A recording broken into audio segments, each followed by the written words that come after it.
In late September of 2015, I was walking along the highway, making my way out of Mount Isa.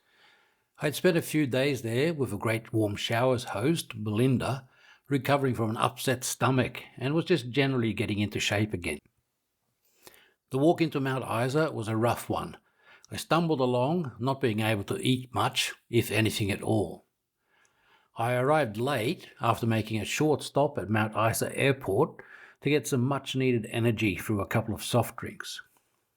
I imagine I looked rather out of place at the airport, scruffy and dirty.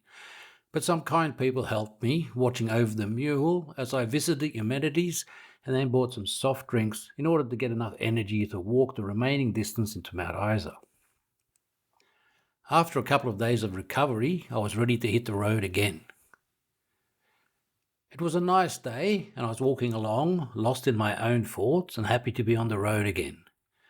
The rest had been both welcome and necessary, but it felt great to be moving again. A few miles outside of Mount Isa, a small car suddenly pulled up behind me, and I turned around to find out what was happening. It wasn't unusual for people to stop and ask what I was doing and make sure I was okay, but it wasn't all that common this close to a large town. A couple got out of the car and asked me if I was Matt. Yeah, I replied, surprised and wondering who they were. They held out some coins and said that this was from the lost cyclist to pay for the beer he owed me. I burst out laughing and wondered how they came to be delivering the money. In late January, I had met Lars, the lost cyclist, for the first time in person in Bangkok. We'd been in touch for a while online, but had never met in real life. But just as I was planning to leave Bangkok, Lars was flying in, and we managed to meet for dinner at a place on Khao San Road. It was a very interesting meeting, and we talked a lot, ate and drank a few beers. As it was time to get the last beers, Lars said that he was out of cash. He hadn't had time to exchange money yet. No worries, I said. I'll get the beers, and we had one more before continuing on our way. Ever since then, Lars had been joking on social media that he owed me a beer and how he was trying to repay me.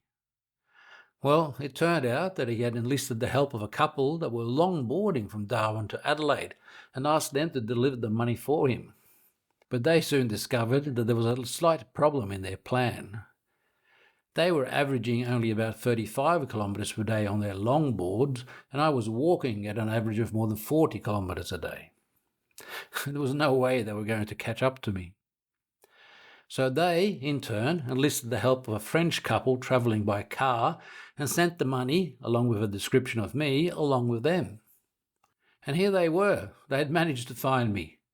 Pretty incredible. They could just as easily have missed me during my rest days in Mount Isa. But, as I said way back then, I think I would much rather have had the beer than the money.